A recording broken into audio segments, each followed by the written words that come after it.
Convido os irmãos para abrirem as suas Bíblias no Evangelho, segundo escreveu o evangelista Lucas, no capítulo 5. Lucas, capítulo 5.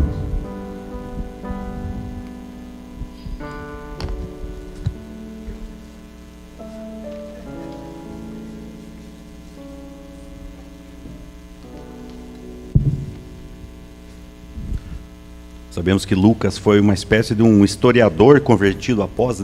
Eu até um tempo atrás, muitos anos, eu achava que Lucas era um apóstolo, mas não, Lucas foi um historiador. Ele escreveu o primeiro livro dele, o tratado, que é Lucas, e o segundo, que é o livro de Atos dos Apóstolos, que acompanhou Paulo até o final. Então aqui nós vamos ler um relato. O livro de Lucas, ele tem algumas particularidades, que ele menciona fatos exclusivos que está em Lucas. E então ele focou no âmbito do ministério de Jesus, muito na parte que, como ele era grego, então ele escreveu para os gregos, uma parte que os gregos iam apreciar muito os discursos, as parábolas de Jesus, uma grande porcentagem, e outras parábolas que só estão aqui em Lucas. Então vamos fazer a leitura, irmãos, capítulo 5 do Evangelho de Lucas, até o versículo 11, do versículo 1 ao versículo 11. E aconteceu que Jesus estava junto ao lago de Genezaré, e a multidão apertava para ouvir a palavra de Deus. Então ele viu 2 barcos juntos à praia do lago. Os pescadores tinham desembarcado e estavam lavando as redes. Entrando num dos barcos, que era o de Simão, Jesus pediu-lhe que afastasse um pouco da praia. E afastando-se do barco, ensinava as multidões. Quando acabou de falar, Jesus disse a Simão: leve o barco para o lugar mais fundo do lago e então lance as redes de vocês para pescar. Em resposta, Simão disse: mestre, havendo trabalhado toda a noite, nada apanhamos, mas sobre a tua palavra lançarei as redes. Fazendo isso, apanharam grande quantidade de peixes, e as redes deles começaram a se romper. Então fizeram sinais aos companheiros do outro barco para que fossem ajudá-los. E foram e encheram ambos os barcos, a ponto de quase afundarem. Vendo isso, Simão, Pedro, prostrou-se aos pés de Jesus, dizendo: Senhor, afasta-te de mim, porque sou pecador. Pois à vista da pesca que fizeram, a admiração se apoderou dele e de todos os seus companheiros, bem como de Tiago e João, filhos de Zebedeu, que eram seus sócios.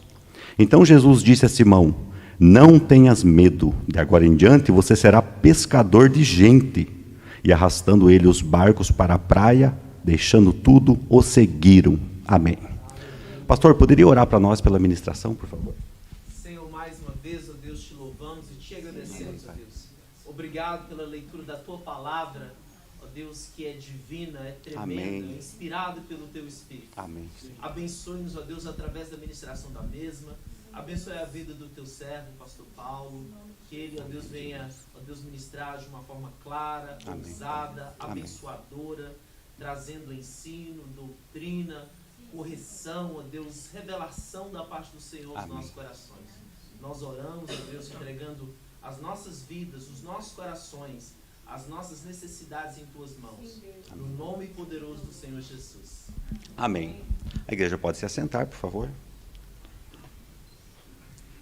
Então, amados, hoje nós vamos falar sobre a vida desse apóstolo, vamos dizer assim, um intrigante discípulo, apóstolo de Cristo.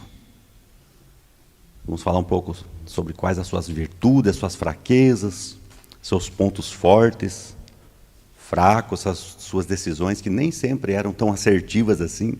Acho que todo mundo conhece o Pedro, né? O apóstolo Pedro. Depois que Jesus foi batizado, conhecemos a história dos evangelhos, praticamente os 4 evangelhos narram isso. Jesus é batizado, é tentado pelo diabo durante 40 dias. Inicia seu ministério na Judéia, mas logo ele vai para Galiléia. Galiléia seria o norte do estado de Israel, lugar onde, vamos dizer hoje, o nosso sertãozão, né? Lugar de gente pobre, gente que não tinha muita cultura, pessoas, tinha muito endemoniado naquele lugar, muitos espíritos, muita coisa relacionada à miséria naquela região. E foi onde Jesus passou a maior parte do seu ministério, no lago que chamamos de Genezaré ou Tiberíades, o Mar da Galileia. Na verdade é um lago de água doce, que dá 21 quilômetros de comprimento por 14 de largura. Não é, na verdade, eles chamam de mar, mas é um lago que é abastecido pelo Rio Jordão. E foi ali que Jesus passa a maior parte do seu ministério, aquelas cidades em volta do lago. E ali no começo Jesus escolhe alguns discípulos. Talvez nem todos saibam, mas João, o Evangelho de João, ele vai narrar no capítulo 1 que André, que era irmão de Pedro, era discípulo de João Batista. Está lá no capítulo 1 do Evangelho de João. E um dia João Batista, já anunciando Cristo, que João, ele próprio, o Batista, não era a luz, mas ele testificava da luz, e era necessário que ele diminuísse para Cristo crescer. Então, quando ele viu Jesus passando, ele falou: eis ali o Cordeiro de Deus, que tira o pecado do mundo. E ele anunciou a Cristo. E André, que era irmão de Pedro, era um dos discípulos que estava presente ali, e era discípulo de João Batista. Imediatamente começaram a seguir o Senhor Jesus. Então André passa de ser discípulo de João Batista para ser um discípulo de Jesus Cristo agora. E uma coisa que talvez todos nós deveríamos fazer, irmãos, é, assim que encontramos a Cristo, a sua graça, é anunciar para os nossos parentes, amigos, pessoas mais próximas de nós. Então André imediatamente chegou para Pedro e falou: olha, nós encontramos aquele que é o Cristo, pelos sinais que ele faz e pela a notoriedade que ele está causando. E Pedro, naquele momento, se transformou em um discípulo de Jesus. Mas não foi nesse momento ainda que aconteceu esse contexto. Passou um tempo, já conheciam Jesus, mas agora o texto que nós lemos aqui, amados, vai fazer referência de como realmente Jesus vai selecionar Pedro e os demais para trabalharem para o reino de Deus, que é o texto que nós lemos aqui. Que Pedro, os irmãos guardam bem essa informação, foi numa pesca mal sucedida que Jesus conversa com Pedro e acontece todo esse milagre. Jesus faz o milagre da pesca. Eles pescavam à noite porque eles eram vendedores de peixe, é uma espécie de uma empresa de peixe, vamos dizer assim, uma empresa de pesca. Tanto Pedro com André, seu irmão, e João e Tiago, que eram outros dois irmãos, pescavam e durante a noite para vender os peixes frescos durante a manhã. E era um momento oportuno. Mas nessa primeira pesca eles não pescaram nada também. E como nós lemos aqui, Jesus empresta um daqueles barcos, já era o conhecido. Então daquele barco ele faz um púlpito, faz uma igreja dentro do barco. E afasta um pouco da terra, talvez alguns metros, e começa a pregar o reino de Deus. E Jesus pregando, quando ele termina a pregação, ele justamente fala para Pedro: o que vocês pegaram? Lança o barco mais lá para o fundo. E Pedro falou: olha, nós somos pescadores aqui, nós entendemos de pesca, mas levou o barco para o fundo. E nós vemos o milagre que Deus fez aqui. E saíram com os 2 barcos cheios, as redes se rompendo de tantos peixes que tinham, porque toda a natureza obedece à voz de Deus. E Jesus é Deus. Então, quando vemos vários exemplos de Jesus controlando a natureza. Até a lei da gravidade, quando ele subiu ao céu, ele foi contra a lei da gravidade, que puxa para baixo, mas Jesus foi para cima. Jesus andou sobre a água. Então, nesse contexto, Pedro se torna agora um discípulo de Jesus. Pedro, larga tudo agora. Eu fiz um milagre aqui, mas a tua fé não está paupada em milagre, a tua fé está paupada na minha palavra. E nós cremos que Deus faz milagre, ouve orações, responde orações, mas a nossa fé ela não pode estar pautada em milagres, sinais e coisas que Deus nos dá no dia a dia. Porque senão nós queremos mais nos milagres de Deus do que o Deus que opera os milagres. Então Pedro larga imediatamente tudo. Ele poderia colocar os olhos naquele monte de peixes, ia ser uma das melhores vendas que ele fez. Mas não, ele seguiu Jesus, ele largou tudo e foi seguir Jesus. E ele com seu irmão André, que já era também discípulo de Jesus. E qual era a educação de Pedro, irmãos? Bom, Pedro, por morar num lugar, vamos dizer assim, como falamos, nos confins da terra, que era o norte da Galileia, era um homem que não tinha estudo, um homem pobre, como lemos aqui a profissão dele, pescador. Não era um homem, um teólogo, estava muito longe, a 100 quilômetros mais ou menos de Jerusalém, que era o centro eclesiástico, onde estavam os fariseus, os homens conhecedores da lei. Pedro estava longe de tudo isso. Mas agora Pedro vai ser escolhido para fazer um discipulado com o melhor professor do universo. Aquele que disse que meu pai trabalha até hoje e eu trabalho também. Ele é o construtor, o artífice do universo. Então Pedro vai fazer 3 anos agora, junto com os outros apóstolos, de discipulado, junto com Jesus, aprendendo, vendo sinais extraordinários, como vemos aqui, Jesus andando sobre a água, multiplicando pão. E durante seu ministério, Pedro sempre teve um temperamento expansivo, ele queria falar na frente de todo mundo. Ele tomava atitudes precipitadas, e ele não fazia isso por mal. Tem muitas coisas que nós fazemos, não é porque nós temos maldade no coração, mas às vezes no nosso desejo, a nossa forma de ser e de agir, nós estamos na contramão da vontade de Deus. E Pedro muito, como diz na nossa linguagem, pagou muito mico por causa disso, né? Então eu queria chamar os irmãos agora a fazer uma reflexão. Eu anotei alguns pontos aqui sobre as partes negativas de Pedro, tá bom? Mas antes de nós começar a falar mal da vida de Pedro, é tão bom falar mal da vida dos outros, né? Eu queria pedir todos aqui, irmãos, desde as crianças até os mais velhos, se coloque dentro das vestes de Pedro agora, porque cada um de nós aqui é Pedro. Tudo que nós vamos falar aqui está em cada um de nós. Como diz o Hernandes Dias Lopes, o DNA de Pedro, o sangue dele corre nas nossas veias também.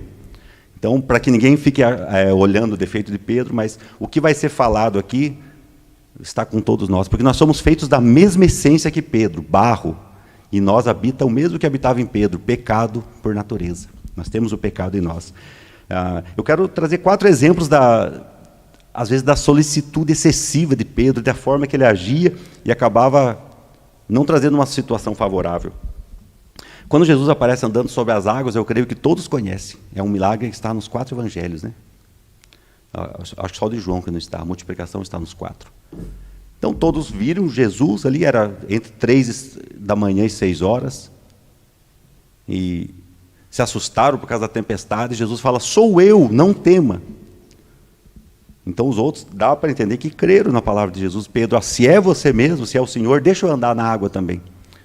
Então os irmãos notem que muitas vezes nós queremos brincar de ser Deus, irmãos. Perdoa a expressão que eu uso aqui, mas nós queremos fazer coisas sobrenaturais e acabamos não fazendo as naturais, as que Deus pede para nós, coisas simples do nosso dia a dia, fazer o nosso compromisso cristão.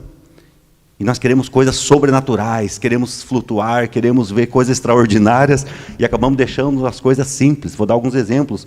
O esposo honrar a esposa honrar o esposo, cumprir nossas obrigações como cidadãos da terra, ser pessoas educadas que não jogam um papel de bala no chão porque está dando testemunho de Cristo. Quando você faz alguma coisa, você faz para a glória de Deus. Você não mente, você não dá aquela mentirinha assim. Alguém liga na tua casa: filho, fala lá que o pai não está, e o pai está em casa.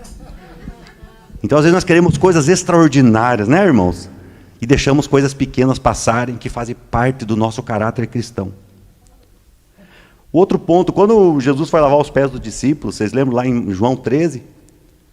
Jesus, ele é o nosso Deus, e ele tirou as suas vestes, vestiu com uma toalha, e começou a lavar, pôs uma bacia de água, e começou a lavar os pés dos discípulos. Olha, eu sou Senhor e Mestre, estou lavando os pés de vocês. E vocês devem fazer a mesma coisa. Porque naquele tempo, lavar os pés de um visitante era um sinal de honra, de uma grande receptividade. E era o escravo que lavava os pés do visitante. Porque eles andavam de alparca, naquela areia. Então, era um sinal que eu estou recebendo e pedia para um servo ir lavar. O que o Pedrão falou? Senhor, vai lavar todo mundo. O meu pé o Senhor não lava. Está ali o Pedro de novo com a sua natureza. Jesus falou assim para ele: Pedro, se você não deixar eu lavar teu pé, você não tem parte comigo. Então, você não é dos meus. Ah, não, Senhor, então me dá o banho inteiro, eu quero o corpo inteiro agora. Os irmãos, nota a oscilação de Pedro. Às vezes nós não queremos que Deus limpe nós, irmãos, mas Ele vai limpar da forma dEle. Ele lava nós, irmãos, cada dia pela sua palavra. E então Pedro, mais uma vez acontece isso. Quando Jesus fala da sua glória, e ele faz uma entrevista com os apóstolos: quem vocês dizem que eu sou? Aí os apóstolos: olha, um diz que você é Elias, diz que é João Batista que ressuscitou. Várias opiniões surgiram. Pedro chega na frente: não, Senhor, eu sei quem que tu és o Cristo, Filho de Deus. Por certo, Pedro pensou: agora eu vou levar um elogio, agora eu levo um 10 aqui, né? Jesus fala para Pedro o quê? Pedro, você falou a verdade, mas você só sabe isso porque o meu Pai no céu que te revelou tudo isso. Porque a carne e o sangue não conseguem entender a pessoa de Jesus. Amém, igreja? Amém. Então, Pedro foi repreendido novamente. Mas passa um tempo, Jesus muda o discurso. Aquele Jesus que multiplica pão, expulsa demônios, anda sobre as águas, faz tantas coisas poderosas. De repente Jesus começa a falar, olha, está chegando o tempo, eu vou ser preso, eu vou ser julgado, condenado, escarnecido e vou ser morto. Lá vem o Pedro de novo, né? O irmão já até sabe, né? Ao final, Pedro chama Jesus, Jesus, vem um pouquinho aqui no cantinho, aqui, chama Jesus, nem quis falar na frente dos outros, chamou num lugar à parte. Senhor, para de falar isso, Senhor, não fala isso aí não. Não vai acontecer nada disso, olha. Irmãos, o que Jesus fala? É pesado isso, mas Jesus falou, para trás de mim, Satanás, que não entende as coisas de Deus. Ou seja, falando a nossa linguagem, você entende as coisas na perspectiva humana. Vocês querem um rei que multiplica pão, que cura enfermidade, que dá Bolsa Família, que dá cura, que dá tanta coisa. Jesus não veio para fazer nada disso, para ser um rei da terra. Até os demônios ele repreendia. Mas tem um segredo aqui, irmãos, não era que Pedro estava endemoniado. O diabo, muitas vezes, pode você estar firme, nós estamos firmes, mas se nós não vigiamos, irmãos, numa palavra, porque quando pensamos em endemoniado, né, pastor, é uma pessoa no chão, caindo, rolando, convulsionando e espumando. Não.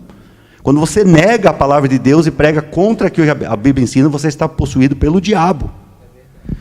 Porque ninguém que fala pelo Espírito pode negar a pessoa de Cristo e o sofrimento de Cristo.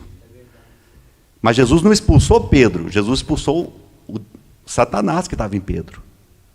E às vezes, irmãos, o ensinamento dessa palavra é o seguinte, às vezes alguém está falando alguma coisa errada, nós expulsamos uma pessoa, nós mandamos uma pessoa embora e o Satanás continua lá, continua na nossa casa.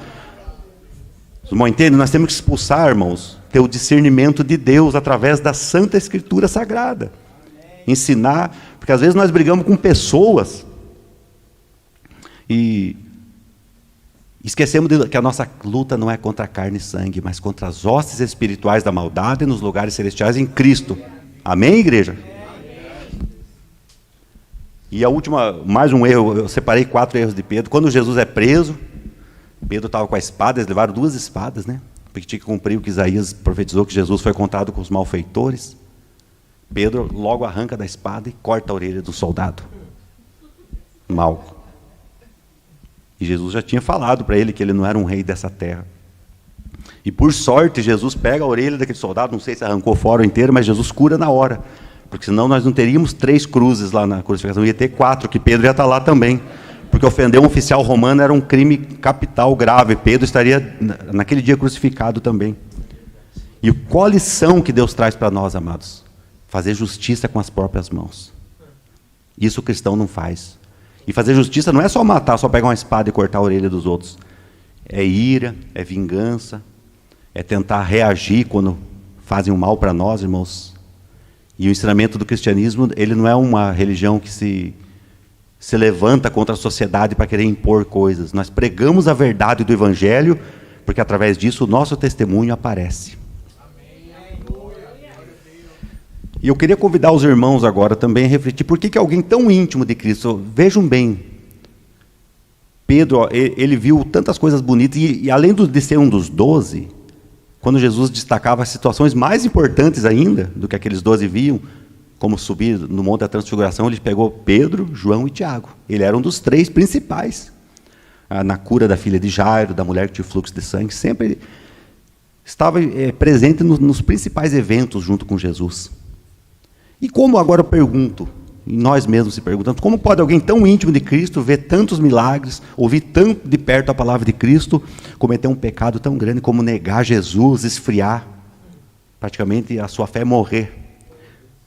Então eu quero agora analisar com os irmãos, eu separei aqui, irmãos, lições da vida de Pedro, que como eu já falei, nós somos Pedro.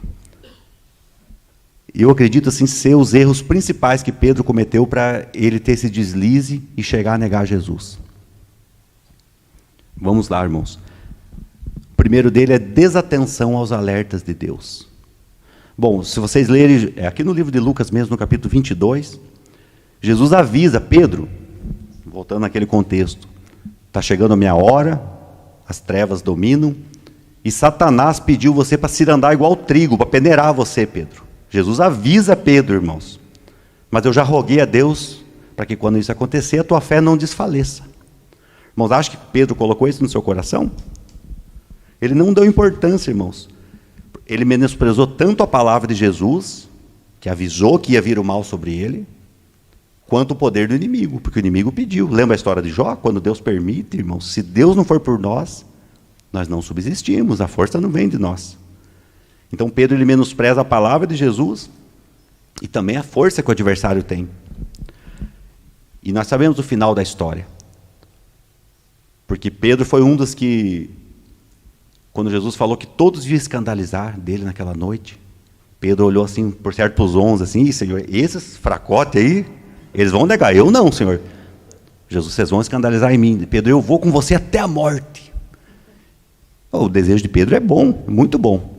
Mas aqui existe um mistério, irmão. Mesmo desejos bons que nós temos, não prevalecem em relação à palavra de Deus. Jesus falou, Pedro, antes que o galo cante, você vai me negar 3 vezes. Porque, irmãos, o que prevalece é a palavra de Deus e não a nossa. Por mais que, às vezes, nós como igreja, os irmãos, as irmãs, querem fazer coisas boas, têm planos bons, mas quando Deus não quer você nesse tipo de plano, vai prevalecer a palavra de Jesus na tua vida. Agora, se as nossas orações, como diz, acho que é João que fala que elas estiverem de acordo com a vontade de Deus, são ouvidas as nossas orações e atendidas. Mas sempre temos que estar em alerta, irmãos. Porque nem tudo que nós pedimos, que é bom aparentemente, eu queria tanto que Deus me desse tal coisa para mim fazer tal coisa, para mim receber os irmãos, queria tanto ter uma casona com 4 quartos, basement, para mim fazer um culto na minha casa, uma BMW para mim ir na igreja viajar. Será? Quantos Deus deu isso, pegou a casa, não recebe nenhum irmão de medo de sujar o chão na casa. O carro é só para ir para a praia, para viajar, para conhecer o país. E não vai, né? Conhecemos, sabemos que isso é verdade. Acho que ninguém consegue negar isso, né, pastor? Não são todos os casos, mas acontece muito isso. E um problema de Pedro aqui também, o segundo ponto, é a autoconfiança que ele tinha nele mesmo, que é o ponto que eu acabei de frisar. Mediante os alertas que Jesus dá para Pedro, Jesus avisa Pedro. Não era dele estar morrendo de medo, orando, buscando, vigiando. E ele diz que nunca ia negar o Senhor. E não adianta, não tem como fugir da palavra de Cristo, irmãos. Jó, a Bíblia diz que ele era um homem justo, mas andava no temor de Deus, fazia expiação, inclusive, pelo pecado dos seus filhos, que se reuniam, fazer festa. Mas o que Jó tinha que passar, ninguém passou por ele. E mesmo que nós não entendamos aquilo que nós passamos no momento, mas não saia dos pés de Cristo. E uma coisa importante para nós é nunca confundir fé com autoconfiança. O que é autoconfiança? Eu sei que eu consigo, eu já passei tantas coisas, eu oro tantas vezes. Não. Tenha fé naquele que te chama pelo teu nome. A tua autoconfiança não vai te levar a lugar nenhum, mas a fé na palavra de Jesus sempre te deixa de cabeça erguida. Então não misture fé com autoconfiança. Não confie nas tuas forças, no teu conhecimento, em tudo que você tem, de coisas boas inclusive. Confie sempre em Jesus. O terceiro ponto, irmãos, é a indiferença em relação à oração. Jesus manda seus discípulos orarem para não serem expostos à tentação. Mas o que eles fizeram quando Jesus estava orando com eles, os 3? Dormiram. E é interessante, sabemos que não é coincidência, eles dormem 3 vezes. Jesus vai, estão dormindo. Jesus volta a orar, naquela angústia da morte, das trevas que estavam chegando, volta, eles estão dormindo. Vocês não conseguem vigiar comigo nem uma hora. Então eles dormem 3 vezes, e foi 3 vezes que Pedro nega Jesus. Então eles foram negligentes nessa parte. Eles tinham que resistir. A Bíblia diz, resistir o mal, e o mal fugirá de vós. Todo mundo sabe de cor. E o quarto ponto, irmãos, eu fiz um apanhado aqui, porque isso é muito importante para nós. E eu amo muito palavras ilustrativas, irmãos. Palavras expositivas que você possa levar para o teu dia de manhã e aplicar isso na tua vida e na minha vida também. É nunca lutar com armas carnais. Então, como nós falamos, Pedro lutou com armas humanas e não conseguiu livrar Jesus. Jesus ainda fala, se eu quisesse, eu clamava ao Pai, ele mandava 12 legiões de anjos, né, pastor? E uma legião é 6.000, se for contar, então é muito anjo, irmãos. Se considerar que lá na Síria, Deus mandou um anjo, matou 185.000 pessoas contra o rei da Síria, que estava no tempo de Ezequias. Um anjo, não precisou ninguém lutar, o anjo foi lá e matou todo mundo. Então imagine milhares de anjos.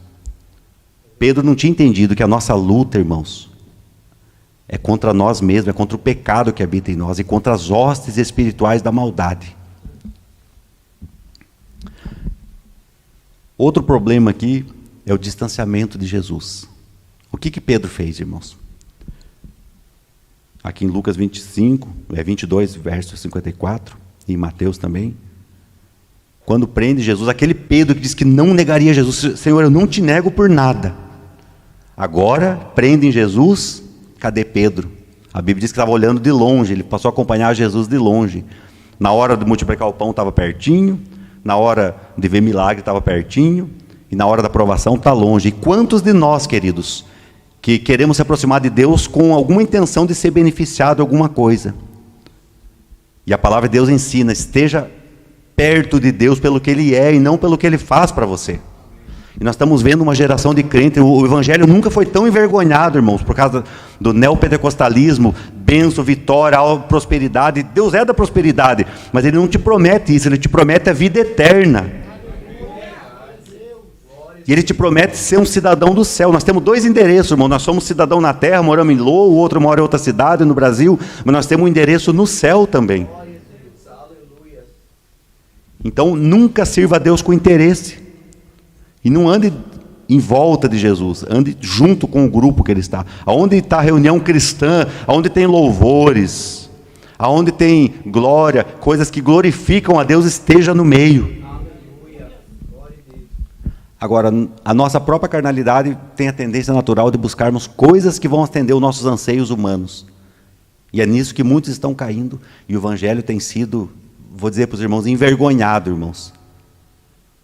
Porque o cristianismo, ele traz mudança de vida.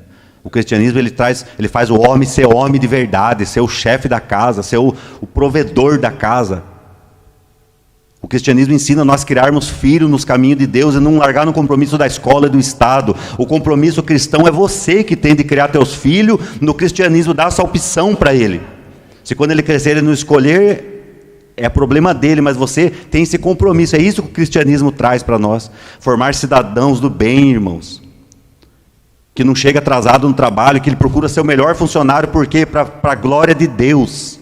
Porque Paulo fala em 1 Coríntios 10, 31, quer comais, quer bebais, quer façais qualquer outra coisa, façais tudo para a glória de Deus. Quando o irmão é um bom esposo na tua casa, a irmã é uma boa esposa, você faz isso para a glória de Deus.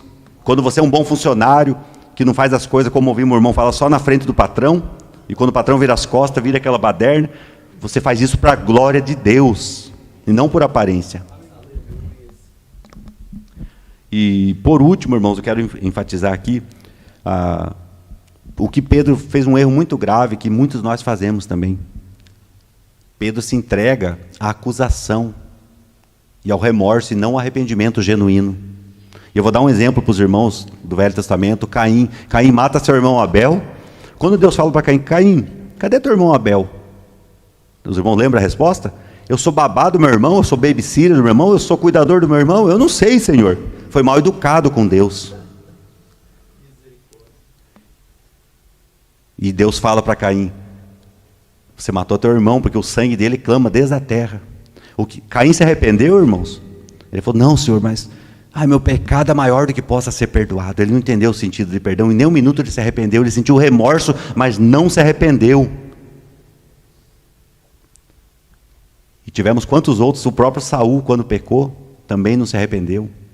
Ele pediu para Samuel, pelo menos me honra na frente dos anciãos, eu sei que eu pequei, Deus já rasgou meu reino, entregou para outro, mas me honra na frente dos outros. Judas Iscariotes também não se arrependeu. Agora Davi, nós olhamos Davi, que pecado terrível que Davi cometeu, irmãos. Às vezes dá até raiva de Davi, sabe, irmãos? Ele é o homem mais amado, segundo o coração de Deus, mas mandar matar o caboclo lá para ficar com a mulher dele, irmãos, é um pecado tão terrível isso aqui, irmãos. E a Bíblia fala isso, por isso nós falamos com ousadia aqui. Mas o que aconteceu com Davi? Ele mandou matar Urias por amor de Batseba, mas quando o profeta foi falar com Davi, Batseba estava gestante, e Davi se arrependeu na hora, pôs o rosto no chão e se arrependeu. Eu pequei, Senhor, eu aceito toda... E o filho dele ficou enfermo e ele ficou ali jejuando sem comer. E como punição, Deus tira o primeiro filho daquele adultério. Davi se revoltou contra o Senhor? Não, Davi aceitou. Inclusive admiraram, ó, Davi, enquanto teu filho estava vivo, você estava orando por ele, jejuando, não comia. Agora que teu filho morreu, você levanta e vai viver a vida normal. Porque Davi aceitava. Essa é a diferença entre Davi e Saul. Saul talvez cometeu um pecado até menor que o de Davi, mas nunca se arrependeu dos seus pecados. E o mistério da graça de Cristo, do reino de Deus, é arrependimento. Quando João Batista chega, a primeira coisa que ele prega: arrependei-vos que é chegado o reino dos céus. Jesus começa com o sermão: arrependei-vos que é chegado o reino dos céus. A base do perdão está no arrependimento e não no remorso. Mas Pedro, o que Pedro fez, irmãos? Não foi diferente dos outros. Ele, depois de ter negado a Jesus, ele sentiu aquele peso, porque ele falou que não negaria Jesus. E foi tão terrível a forma que ele negou em 3 fases também. Porque quando prenderam Jesus, ele ficou de longe, todos saíram correndo lá no Monte Getsemane, e quando Pedro chega na casa de Caifás, João era amigo da família ali, ele deixou Pedro entrar perto daquela fogueira muito grande. E quando uma das criadas vê Pedro: você é um deles, né? Pedro nega: eu não sei o que você fala, eu não conheço essa pessoa. Passa um tempo, chega outro funcionário ali da casa de Caifás: você é um deles, a tua roupa, você veste igual o Galileu, porque o Galileu era fácil de reconhecer. Aí Pedro não só nega, agora ele jura: eu juro que eu não conheço esse homem. E ele vai amplificando, ele fez bem feito, ele negou, mas negou bem negado mesmo, irmãos. Daí passa um tempo, chega outra pessoa: você é um deles, a tua fala te denuncia. Agora Pedro, ele não só nega, ele não só jura, mas ele amaldiçoa, ele conjura: eu não sei quem que é esse homem, te conjura, eu não sei quem que é esse homem. Naquele mesmo momento, irmãos, o galo canta, e é um momento muito emocionante, irmãos, porque quando Pedro olha para o lado, lá onde estava Jesus olha nos olhos de Pedro. Irmãos, se você já chorou amargamente, eu acho que você não sabe o que é chorar amargamente, como Pedro chorou naquele momento por ter traído o Filho de Deus. E Pedro sai chorando amargamente dali, mas a Bíblia não diz que ele se arrependeu. Então o que ele faz, irmãos? Agora, Pedro quer voltar para a sua vida normal. Eu vou abrir a Bíblia aqui, irmãos, no 21 de João. Quem quiser abrir, pode abrir também, Evangelho de João, capítulo 21, para nós completarmos a palavra. Já partimos para a reta final da palavra. Evangelho de João, capítulo 21.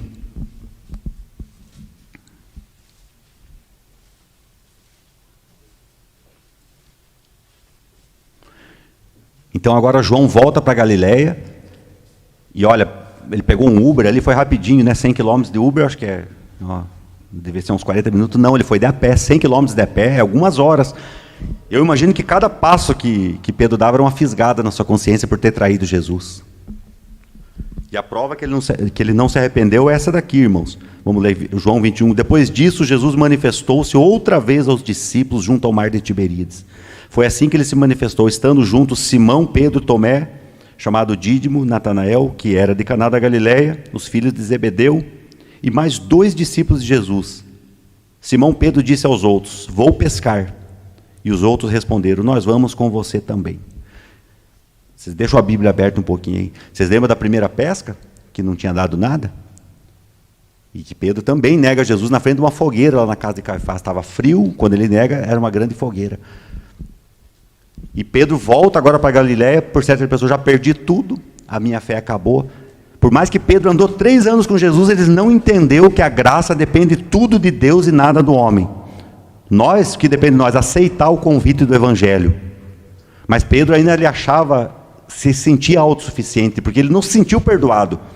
Ele ouviu pessoalmente a oração do Pai Nosso, descrita em Mateus 6, falando que Jesus perdoa nossos pecados, mas ele não conseguiu entender o sentido do Evangelho. Então ele quer voltar à sua vida antiga, e Pedro ele tinha sim uma liderança natural, tanto que vocês viram aqui que foram 7 discípulos aqui. Ele falou: vou voltar a pescar, vou voltar para a minha vida antiga, acabou esse negócio de Cristo já morreu mesmo, já perdi minha salvação, já perdi tudo, já neguei o Senhor. A última coisa que ele pensou era se arrepender e voltar aos pés de Cristo. Mas graças a Deus, igreja, que a nossa salvação não depende de nós, mas depende daquele que Deus se compadece. Jesus mesmo fala em João 15,5: sem mim nada podeis fazer. Agora Jesus, ele não ia deixar o apóstolo que ele escolheu. ele vai voltar a restaurar a fé de Pedro. E eu caminho para o final da palavra, da restauração de Pedro. Então eles foram aqui no versículo 4, nada apanharam naquela noite. Ao romper do dia, Jesus estava na praia, mas os discípulos não o reconheceram, que era ele. Ele estava de longe, uns 100 metros mais ou menos, e ele clama: filhos, vocês têm alguma coisa de comer? E eles responderam não. E Deus age de uma forma interessante, ele faz perguntas para nós, que ele tem a resposta, mas ele faz perguntas. Deus trata nós como nós assim falamos com nossos filhinhos, né? Aonde você escondeu o chinelo? Aonde que está tal coisa? Nós falamos com nossos filhinhos assim, nós sabemos a resposta, mas nós queremos ver o crescimento dos nossos filhos. E Deus faz, irmãos, uma didática com a sua igreja, com seus filhos, porque ele quer, irmãos, que nós cresçamos como crentes na terra. Então por isso que ele faz perguntas que ele mesmo tem a resposta. Filhos, vocês têm alguma coisa de comer? E olha, interessante da graça, irmãos. Pedro esqueceu de Jesus, os apóstolos voltaram a pescar, mas Jesus nunca esqueceu dele. E Jesus não esquece de ninguém, daqueles que se arrependem e estão aos pés de Jesus. A primeira palavra mais forte que Jesus fala é filhos. Filhos, irmãos, quando você chama alguém de filho, porque você é pai daquela pessoa. Você é mãe, você é responsável por aquela pessoa. Então Jesus falou assim para eles: vocês não pegaram nada, então joga agora para o lado direito. No mesmo mar, a mesma situação, eles não tinham pego nada 3 anos anteriores, e agora Jesus faz a mesma proposta, e jogaram a rede, irmãos.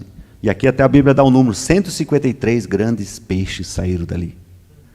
E agora, quando eles chegam ali na beira da praia, por certo, vamos pegar um peixe, assar, cozinhar, não, já estava tudo pronto. Porque Deus não precisa nada do que é nosso, queridos.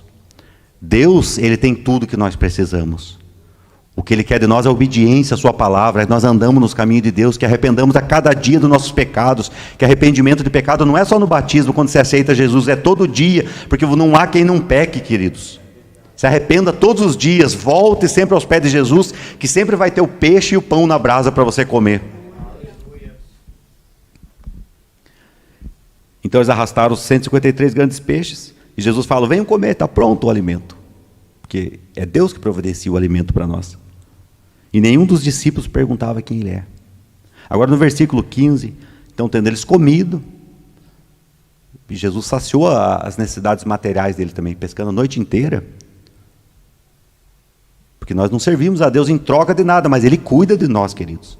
Estamos num país difícil, ele cuida assim do teu trabalho, ele abre porta na tua vida, ninguém vai negar isso, porque Deus é o teu Pai. E ele sabe das tuas necessidades antes mesmo de você procurar. Então esse é o Deus que nós servimos, ele cuida, porque para a nossa alma estar perto de Deus, o corpo tem que estar em atividade também, ele mantém nós vivos. Mas momentos de crise, está chegando isso, aquilo. Para Deus, no céu não existe crise nenhuma, queridos.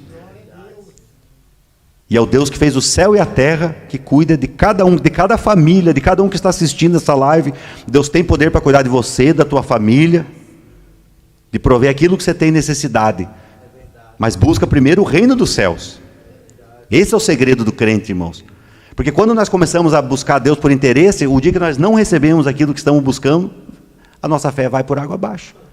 Mas quando você busca a Deus pela vida eterna, para agradar a Deus, para se relacionar com Deus, você serve a Deus rico, você serve a Deus pobre, você serve a Deus livre, na cadeia, com saúde, com enfermidade, com dinheiro, sem dinheiro, com carro e sem carro também. Você é crente em qualquer circunstância, é o que Paulo fala em Filipenses: sem estar batido, sem padecer necessidade, sem ter abundância, tudo posso naquele que me fortalece. Amém, igreja? Nós gostamos de pegar, acho que é Filipenses 4,13, né? Nós pegamos só o verso: tudo posso naquele que me fortalece. Mas pega o versículo anterior: sem passar fome, sem passar nudez, sem ter isso, sem também passar necessidades. Então nós temos que pegar o completo da palavra de Deus. E agora, queridos, Jesus vai tratar com Pedro, vai mostrar para Pedro: Pedro, a tua fé não depende de você, depende de mim. Sou eu que te sustento, Pedro. Como Pedro nega 3 vezes Jesus, na frente de uma fogueira, agora Pedro chega, tinha uma fogueira pronta também. Jesus refez a cena do crime para restaurar a fé de Pedro, por certo, para ele voltar à sua mente. Fez a pesca também, que na primeira vez fez a pesca. Agora Jesus vai restaurar a fé de Pedro. Pedro, filho, Simão Pedro, né? Pedro, que é Petros, quer dizer pedra, né? Uma pedrinha pequenininha, porque Petra, do grego, é pedrona grande, a rocha. Esse é Jesus. E Petros é um fragmento de pedra, porque muitos confundem e falam que alguma igreja está fundada numa pedra. Está fundado na pedra que é Jesus, a pedra angular, a pedra de esquina. Essa é a única pedra no qual a igreja de Cristo está fundada. Nós somos pedregulhos, irmãos, tirados dessa grande pedra que é Cristo. Então, Simão, filho de João, me amas mais do que esses? Eu vou falar para os irmãos, na Bíblia original do grego, nós temos 2 verbos aqui. O primeiro verbo é filéu. Filéu, que quer dizer amigo, afeição por alguém. Por isso que tem a palavra filosofia, amigo do conhecimento, filantrófico. Tudo que começa com filos é amigo de alguma coisa, tem afeição por alguma coisa. Mas tem uma outra palavra, que é amor. Na nossa Bíblia está amor, o filos é amor. Mas a palavra ágape. A ágape não é como eu me sinto em relação ao pastor, é como eu me comporto em relação ao pastor. Porque se o pastor me dá um presente no meu aniversário, eu te dou um presente também, se é filos. Agora, o amor ágape é um amor sacrificial, é quando o esposo pisa no calo da esposa, ela tem que perdoar ele. É quando alguém no teu trabalho te faz um mal, você não vai com a cara daquela pessoa, você não é obrigado a ir com a cara de todo mundo também, mas você suporta aquela pessoa e trata ela com misericórdia, com dignidade. Você está tendo um amor ágape, é um amor sacrificial, e não um amor sentimento, um amor afeição. Por que Pedro caiu? Porque ele falou assim, quando Jesus falou que todos iam abandonar, Jesus falou, eu tenho amor ágape pelo Senhor, eu vou dar minha vida pelo Senhor. Vocês lembram? Vocês vão me negar, Pedro? Não, eu tenho amor ágape. Pedro achou que tinha. E olha que interessante. E aqui na nossa Bíblia, na Bíblia original, quando Jesus chega para Pedro essa primeira vez, ele fala, Simão, ágapes me, em grego, né? Você me tem amor ágape agora? Você confirma isso, Pedro? Simão, tu sabe que eu te amo, mas sabe como Pedro respondeu? Filose. Não, eu só tenho amor de afeição mesmo, né? Pedro não foi capaz mais de afirmar que ele tinha amor para dar vida por Jesus. Segunda vez, Simão, ágapes me. Vocês estão entendendo, né? Que o amor ágape, Jesus falou, você tem mesmo, Pedro, aquilo que você falou lá antes de você me negar, o amor ágape? De novo, Pedro responde, philos se, que é em grego. Eu tenho amor de afeição, só não tem esse amor profundo ainda não. Então, a terceira vez, Jesus fala, Petros, ou Simão, ágapes me? E ele responde a terceira vez. Na verdade, na terceira, Jesus já pergunta, philos. Jesus usa agora... Pedro fala, não, eu te amo sim, Senhor, mas com esse amor ainda não completo. Agora Jesus fala, agora sim, Pedro, agora você está preparado para fazer a minha obra. E qual que é a preparação? Olha que privilégio que Pedro teve. Vai chegar alguém, vai te amarrar, Pedro, você vai ser morto por amor da minha palavra. Olha que privilégio de Pedro, né, irmãos? Agora vai chegar alguém, que quando você era novo, Pedro, você andava, está escrito aqui, você andava por onde você queria, agora vai chegar outro e vai te amarrar e você vai onde você não quer. Vocês estão entendendo o que é cristianismo, irmão? Agora Deus pega o conceito de Pedro, aquela pirâmide das necessidades humanas, e vira de cabeça para baixo. Primeiramente não é comida, bebida, reino da terra, Jesus libertar Israel dos romanos. Primeiramente é o reino dos céus. Vocês têm glória a Deus por essa palavra? Nós temos que sentir alegria nessas doutrinas que Deus nos traz, irmãos. Então assim que Deus faz com Pedro, queridos. O irmão, se o irmão quiser já tocar o hino ali, irmãos, nós já vamos encerrar. Agora Pedro entende que tem o amor ágape. E eu encerro essa palavra com os irmãos fazendo essa reflexão, irmãos. E esse ensinamento que essa palavra gloriosa nos traz nessa noite. Para cada dose do teu pecado, Pedro nega 3 vezes, mas Jesus restaura Pedro 3 vezes. Então saiba que para cada pecado teu, quando você se arrepende, tem uma dose da graça de Deus também. Amém. Não deixe o inimigo dizer que você perdeu a tua salvação.